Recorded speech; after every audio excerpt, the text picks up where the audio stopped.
By fire and air, water and earth, we call ye forth to the place of power in the north. Black spirits and white, red spirits and gray, we summon thee to wine, spirits, and witches this day. Hello and welcome to Wine, Spirits, and Witches. This is Monica. And this is Shauna, and we're your high priestess for this evening. And who do we have with us? Hi, girls. I missed y'all. We missed you. We missed you too. Everyone missed you. Big Papa Strega's back. Everyone say hi, Vinny. Hi, Vinny. Hi, everybody. So, first question. First order of business. What is everyone drinking? I'm drinking the elixir of life, Coca-Cola. All right, Monica. I got my favorite Baileys right here. Is anyone surprised? Is anyone surprised? I don't think so. Chug. Chug. Come I on, gotta chug. Chug. She just wants to hear me swallow this, okay? There we How's go. that? All right. Woo! It's good. What do I got? What do you got? Water? I got water. In a wine glass. Water in a wine glass. All right. Oh, see, you're causing problems already. Damn, Sean. That was a Ouija board. Yeah, well, I'm not surprised. Surprise. Yeah, there you go. See? But we put the spirits in Wine, Spirits, and Witches tonight. Yeah, 'tis the season, my friends out there. 'Tis the season. So, we are back after a little bit of a break. Long break. Yeah. Lots of sickness, lots of stuff happening in our lives that we couldn't get to it. So, But we're here, and we Here we are are. ready to kick ass and take names, and Monica will drink Bailey's for you. We got yes, this. we got it going. So we left off doing an episode on Magickal Creatures. Yes, we did. Yeah, and so we wanted to do a part 2, and you guys get the bonus of Big Papa Strega being here while we do it. So, Monica, have you done your homework? I have done my homework. All right, so what we're going to do is we're going to let Monica take it away first. Okay. We're going to talk about Magickal Creatures. Yes. So, I am going to talk about the Banshee. And this creature stems from Irish folklore. And she is a female spirit. And she appears as someone is getting ready to die. And they show up howling and wailing as a grim reminder that you are ready on death's door. That's the Banshee spirit for you. You ever heard that expression, screaming like a banshee? I mean, when Felix was born, we called him the Banshee because of that like tiny little wail that he had. You remember that screech? Yes, Oh, yeah. I remember How can that you well. forget it? Yeah. So what's actually really cute is Felix has a book that's called Hush Now Banshee. Oh, really? Yes. How So fun. there's this really cool line of like ghost and like monster baby books from Hazy Doll Press, and Hush Now Banshee is their counting book. Wow. So Banshee helps you learn how to count to 10. I love it. Yeah. I All love right. All right. What else you got?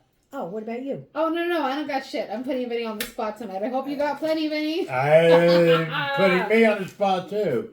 Okay. The next. That's okay. Monica's giving you time to think. Oh, okay. I thought about it. I was like, oh, man, do I need to like do my homework? And I'm like, Nah, no, let's put Vinny's it on going to be Vinny. here. Let's do that. If you're going to talk about banshees, Monica and I had a friend. He's passed.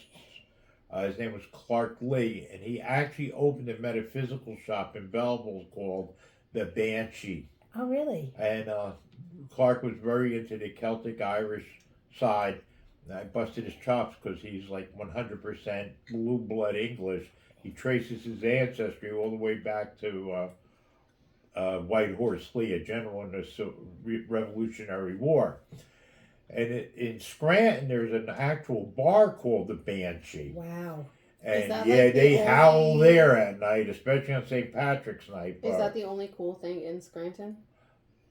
Yeah, that's about it. Now that I left Scranton, there's nothing really cool about it. Yeah. But the Banshee, I remember my grandmother on my mother's side was Irish, and she would say, "Oh, I heard the Banshees last night. Somebody's gonna die," and she was always right. Within like a couple of days, we would hear of a death in the family. So when my grandmother one day said, "Oh, I heard the banshees the other night. They were really close," we thought she was busting chops. Well, she went to a coma right after that, Oh and my she God. died. Oh my God.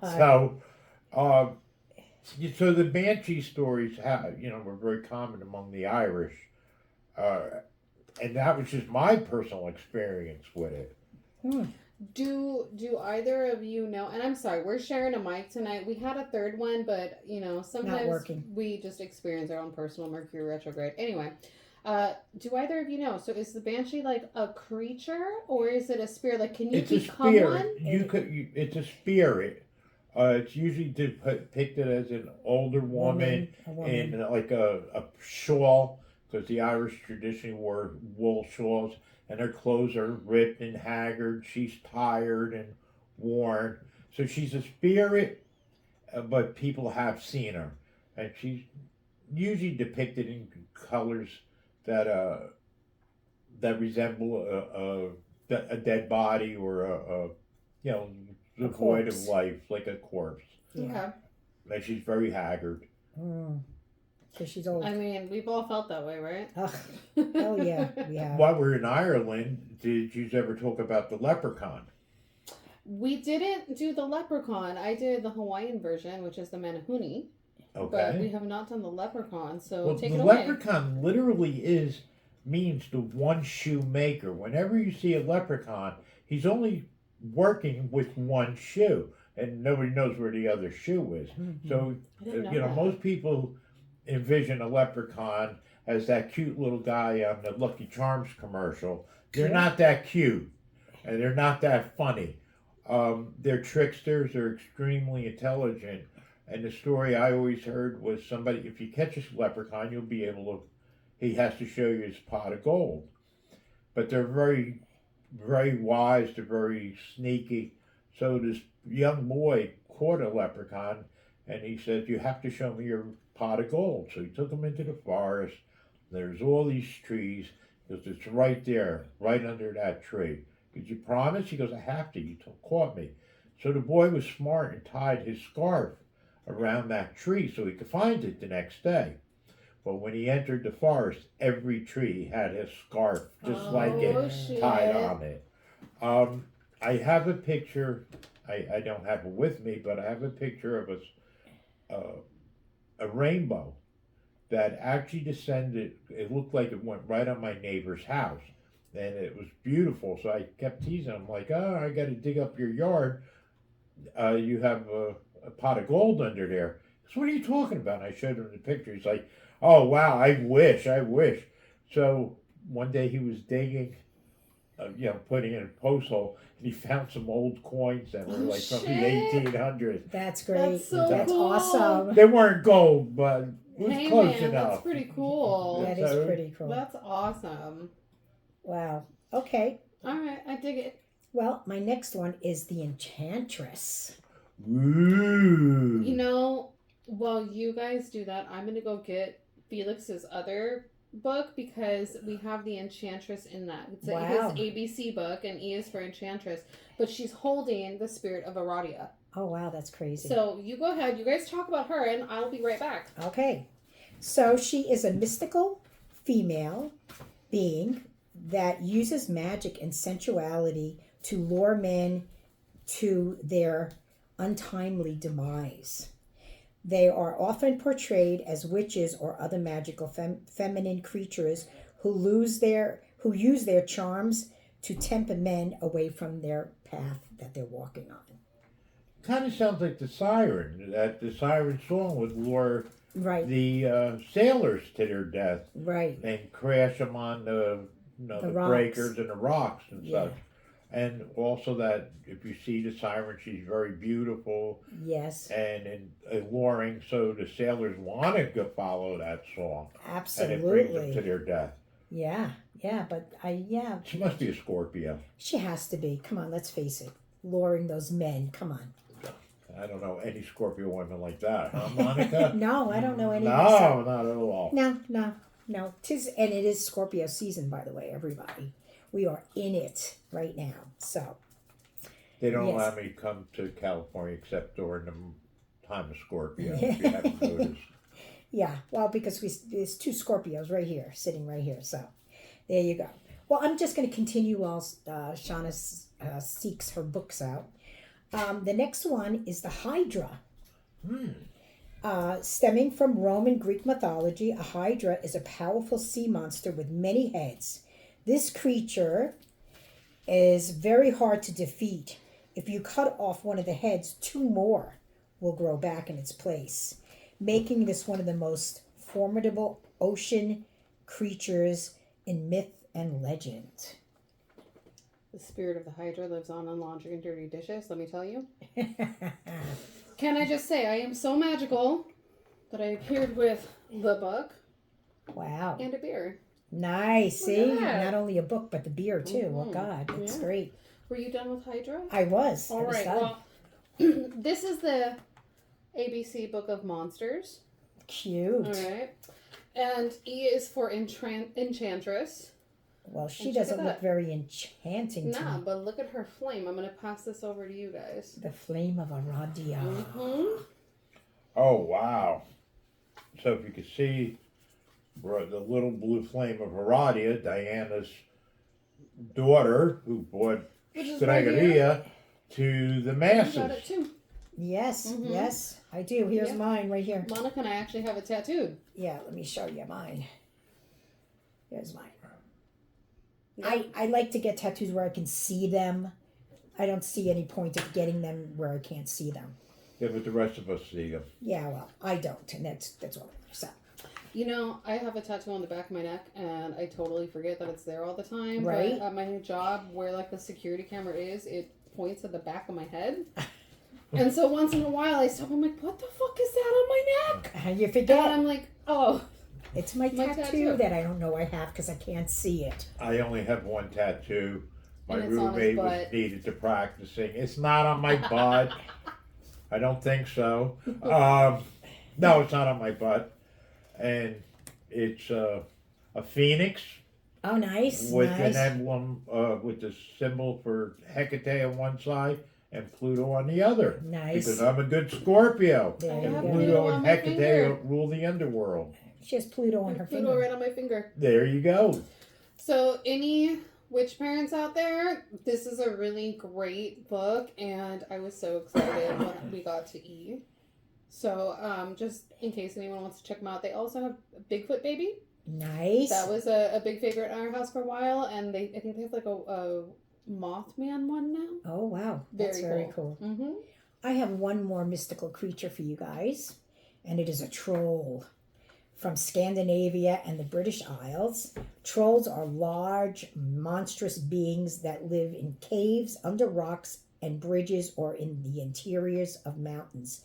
They are often very violent and have ill intent toward humans.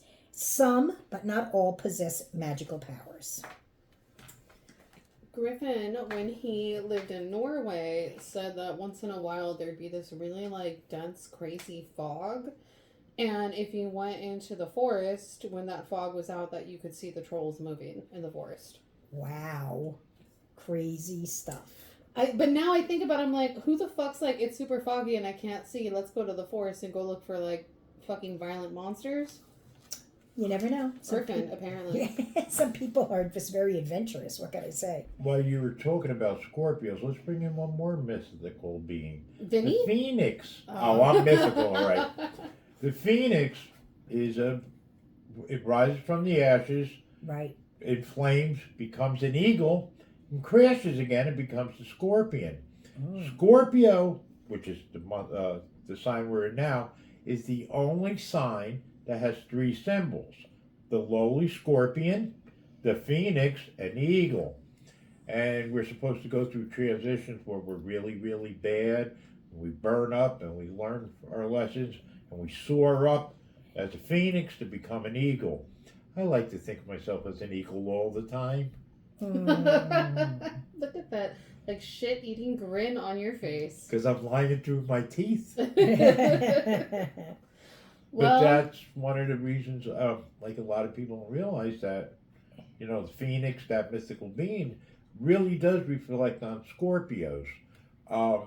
in World War II, the three generals, three major generals in the North African and the Normandy campaigns were all Scorpios. George Patton, Erwin Rommel, and Montgomery, who, as an American, I'm not a big fan of, but they all were Scorpios. They were all incredible generals, great tacticians, except for Montgomery, and if you looked at them, one was the Phoenix, one was the Eagle, and one was the Scorpion. Huh. That's a really interesting, like the Fool's Journey, kind of. Yeah. Yeah, I like that. I like that a lot. That's interesting, right? Mm-hmm. And who knew you could marry astrology in World War II history? Well, I think there was actually like a lot of that going on. Didn't like Hitler kill off all the like astrologers and mystics too? Well, actually, at first he fostered the astrologers and the occult practitioners, and then when things were going his way, he blamed them for everything. But it was his own mismanagement. Yeah. Well, I also heard that there was like, I don't know, because I know that he let Himmler keep his astrologer. Okay. But someone told Hitler, like, hey man, you're not going to win this. And Yeah, they did. Yeah. And he was the first to go. Yeah, sure. Yeah. But one of the things too with Himmler, he kind of was like a pseudo occultist. He took what he wanted, left the rest modified, and made up stuff so that he could foster this great mythology of the Nordic peoples, so that he could convert people to the SS philosophy. And they actually made their own rituals and stuff to imbue a magical sense. Hey, Monica, I'm getting this really crazy idea. Should we do like and by we, do I mean like we host and make Vinny do all of it? Like magical history kind of thing? Like, yeah. Yeah, all right. That so, would be fun. I think we're gonna like pause this because I think we need to make this a whole other episode because this sounds really fascinating and I want a deep dive, and I'm giving you like a week to put it together because I love you. Oh, well. He's like, That would be actually one of the easier assignments you gave me. One thing before we go on that. There is a book, it's supposedly a fiction, called Lammas Night. mm-hmm. And it's, I please forgive me, I don't remember the author. It's a fictional account of the Grand Coven during World War II. Huh. And the book is about all the practitioners, witches, Wiccans, Masons, Golden Dawn. They all came together on the eve of the Battle of Britain so that they could turn back the German invasion. That's so cool. And it was a great book. And I knew an old woman. She was quite old. And she lived through that. And she said that's not really... She goes, the account is fictional, but something like that did happen where the whole country united to pass, as she put it, a cone of protection to push back the Germans. That is so cool. Okay, I need So to go you got to this read book. that book, All right. Lammas Night. I love it. Well, the book that I'm about to talk about is not nearly as cool as what you just talked about. I definitely have to find that. But shameless self-promotion. I am officially an author. Congratulations. As most of you guys know, I co-produce a burlesque show called Bell, Book, and Candle, and we are LA's first and longest running witchcraft burlesque show, and we got together and made a book. It's full of boobies and very pretty ladies. It is a photography book from the show's photographer, and it has quotes from our dancers, it has stories from my co-producer Pleasant, and it has spells from the rituals I performed on stage at the show. I'm very, very proud of it. Here it is. I don't know if, there we go. Now it's in the frame probably. If you guys want to check it out, you can go to Amazon.com because I'm official like that. But you can go to Amazon if you just type in Bell, Book, and Candle or Shauna Leilani. It will pop up. Go check it out. Go buy it. Yeah. Go buy that book. Go buy my book. I hope you guys like it. If you guys have gotten it, thank you. It's very inspiring. It makes me want more. I didn't know that being an author was addictive. Mm. So we'll see what happens with that. But you're because next. My book is in the works. Mhm. It's in the works. It's almost done. We're just putting the fine tuning on it, and hopefully by the new year, I'm going to say by the new year it should be out. Hopefully, yes. So we'll keep you guys posted. We'll And keep then you who knows? posted. Maybe we can do a book signing. We'll do like a joint book signing somewhere. That we'll would be get great. crazy. Yeah, definitely. Well, to be honest, I looked at both of the books, your finished product and Monica's Almost finished. almost finished product, and went through it, and I was very impressed with a lot of what I seen. And Monica, I'm really proud of it that you did that book. And wait till Lady Rhea sees it; she's going to be proud of that book. Oh yeah. So it's really good, and I can't wait till it comes out, so I can start pushing it on the East Coast. Thank yeah. you. You're Yes. gonna do a book tour. Yeah, we're gonna do a book Mhm. tour. It's gonna be fun. Vinny, who's your shout out? My shout out is to my friends in two different places. Jess and the crew up at the Familiar Pagan Shop in Forest City, Pennsylvania. Hi, Jess. Hi, kids. Hi, Jess. And also a new place that I'm reading at in Kingston, Pennsylvania, Belladonna's Lair. And that shout out goes out to Faye and the whole crew down there. Yes, and Vinny will be doing some classes during the month of November here. So if you're in LA area, and even in a little farther out in the LA area, he will be at the Green Man 3 Sundays in a row in November, and also at the Crooked Path. And go to their website to find out the classes. And also Mama Santi's house in Riverside, he will be doing a class and readings. So come on out and meet us at these stores, okay? Who's your shout out? My shout out is to all the Scorpios out there, because we deserve a shout out. I like that. I like that.